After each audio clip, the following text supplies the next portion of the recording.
Good morning to all of you. Welcome to Akanksha defence academy. चलिए जानते हैं आज का करंट अफेयर। दिल्ली विधानसभा 3 दिवसीय राष्ट्रमंडल युवा संसद की मेजबानी कर रही है। आज संसद कितना का है? वह है 10वां संस्करण। कितना का है? 10वां संस्करण। किस राज्य सरकार ने 25 नवंबर को फलेरिया के खिलाफ बड़े पैमाने पर टीकाकरण अभियान शुरू किया है? वह है उत्तर प्रदेश। U15 एशियाई कुश्ती चैंपियनशिप में भारत ने कितने स्वर्ण पदक जीते? वह 13। कितने स्वर्ण पदक जीते? 13। लक्ष्य सेन किस खेल से संबंधित है? लक्ष्य सेन किस खेल से संबंधित है? वह बैडमिंटन से। किससे संबंधित है? बैडमिंटन से। निम्नलिखित में से किसने राष्ट्रीय जनजातीय शिल्प मेला 2019 का उद्घाटन किया है? वह है नवीन पटनायक। कौन है? नवीन पटनायक। NSO सर्वेक्षण के अनुसार ग्रामीण क्षेत्रों में लगभग कितने प्रतिशत घरों में घर के परिसर के अंदर पेयजल की सुविधा है? वो कितनी है? 58 है। संगाई महोत्सव का नाम निम्न में से किसके नाम पर रखा गया है? वह डियर के नाम पर। डियर मतलब हिरन। हिरन के नाम पर रखा गया है। इटावा लायन सफारी का हाल ही में किस राज्य में उद्घाटन किया गया है? वो उत्तर प्रदेश। किस राज्य में उद्घाटन किया है? उत्तर प्रदेश। भारतीय संविधान का कौन सा अनुच्छेद नए राज्यों और केंद्र शासित प्रदेशों के गठन में अंतर्दृष्टि प्रदान करता है? वह आर्टिकल 3 अनुच्छेद 3। संविधान दिवस पहली बार किस वर्ष मनाया गया था? वह है 2015 में। कब? 2015 में। भारतीय रेलवे वित्तीय प्रबंधन संस्थान IRIFM का निर्माण किसके द्वारा किया गया? वो रेल विकास निगम लिमिटेड। रेल विकास निगम लिमिटेड।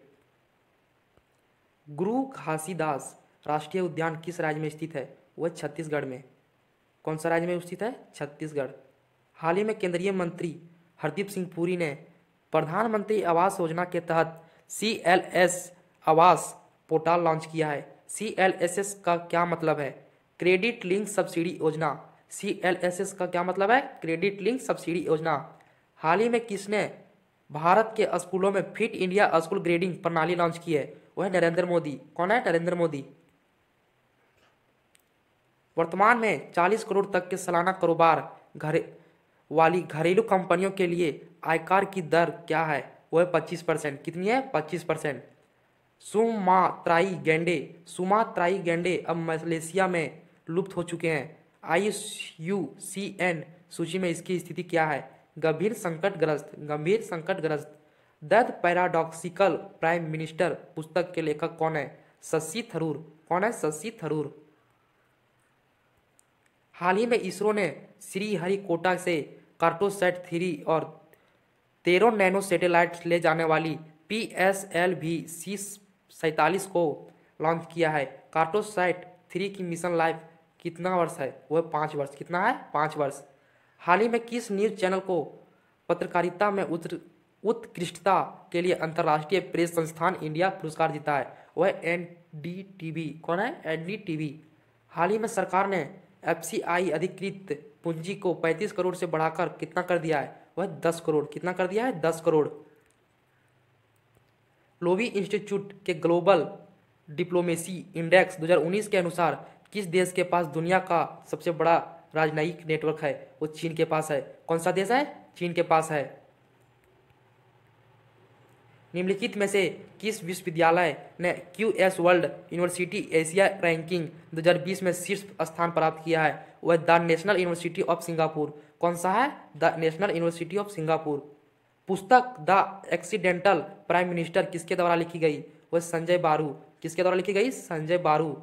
एमिशन गैप रिपोर्ट 2019 किस संस्था ने प्रकाशित की है? वह UNEP। कौन सा है? UNEP। निम्नलिखित में से कौन 10 लाख करोड़ के बाजार पूंजीकरण को हिट करने वाली पहली भारतीय कंपनी बन गई? वह रिलायंस इंडस्ट्री लिमिटेड। निम्नलिखित में से कौन राष्ट्रीय स्टॉक एक्सचेंज में वाणिज्यिक पत्र सूची देने वाली पहली कंपनी बन गई? वह आदित्य बिड़ला फाइनेंस। कौन सा है? Aditya Birla finance. Newgen mobility समिति 2019 किस राज्य में आयोजित किया गया? वह हरियाणा। कौन सा राज्य में आयोजित किया गया? हरियाणा में। हाल ही में भारतीय नौसेना ने ब्रह्मोस क्रूज मिसाइल का सफल परीक्षण किया है। इस मिसाइल की स्ट्राइक रेंज कितना है? वह 290 किलोमीटर। कितना है? 290 किलोमीटर। पुस्तक द लैलेंड किसके द्वारा लिखी गई? वो झुम्पा लाहिड़ी। किसके द्वारा लिखी गई? झुम्पा लाहिड़ी।